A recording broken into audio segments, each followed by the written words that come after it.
மணலாறு மாவட்ட துயிலம் இல்லத்தில் வந்து நாங்கள் போய் சூடின வேலை செய்திருந்த நாங்கள் இன்றைக்கு மிகுதி வேலை செய்கிறதுக்கு இன்றைக்கு நாங்கள் சரியாக ஒரு 8 மணி போல் ஹாட்டுக்குள்ளே போயிருந்த நாங்கள் அங்கே ஹாட்டுக்குள்ளே போய் நாங்கள் வேலை செய்யக்கில் இராணுவம் முற்றாக ஸ்ரீலங்கா இராணுவம் முற்றாக சுற்றி வளைத்து அங்கேருந்து எங்களை திட்டத்தி எங்களை எல்லாம் பெருட்டி எனக்கு இதில் எல்லாம் முதுகில் 4-5 அடி துவக்கப்பட்டால் அடிச்சிருக்கிறான் அடித்து அங்கேருந்து ஓடி வந்திருக்கிறோம் நாங்கள் எங்களை வந்து நாங்கள் ஒரு 7 பேர் தான் போனாங்க எங்களை ஒரு பெருட்டி அந்த காட்டுக்குள்ளே வரவிடாமல் செய்கிறதுக்கு தான் ஸ்ரீலங்கா இராணுவமும் அளம்பில் புலனாய்வுத்துறையும் சேர்ந்து தான் இவ்வளவு செய்தது.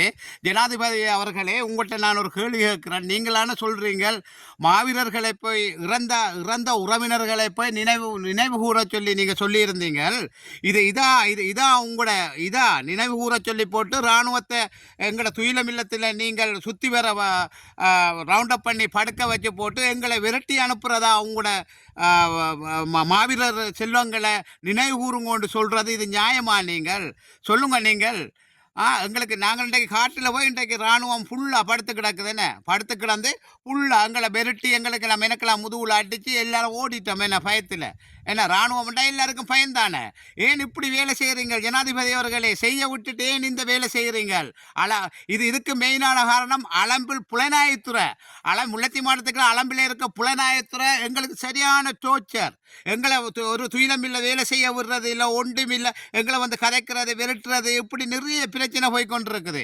ஜனாதிபதி அவர்களே, உங்களுக்கு இது தெரிய இல்லையா? உங்களோட புலனாய்வுத்துறை செய்கிறது இப்படி நீங்கள் ஒன்று கதைக்கிறது, உங்களோட புலனாய்வுத்துறை ஒன்று செய்கிறது, இராணுவம் காட்டுக்குள்ள துயிலம் இல்லத்துக்குள்ள படுத்து கிடக்குது.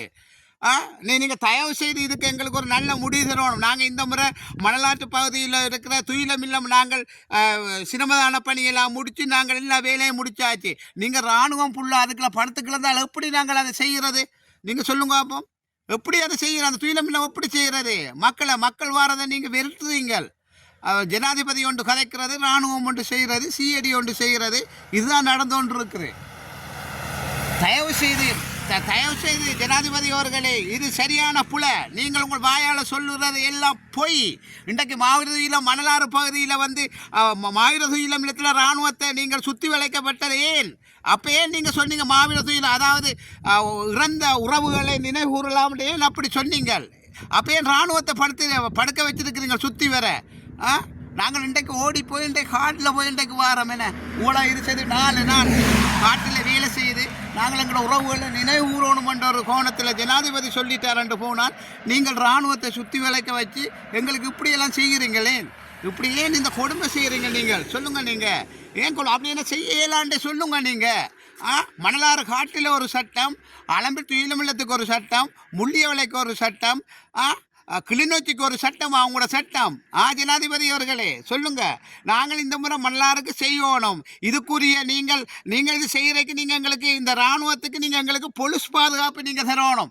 நீங்கள் பொலிஸ் பாதுகாப்பு தந்து நாங்கள் எங்களோட உறவுகளை நினைவு கூறணும்.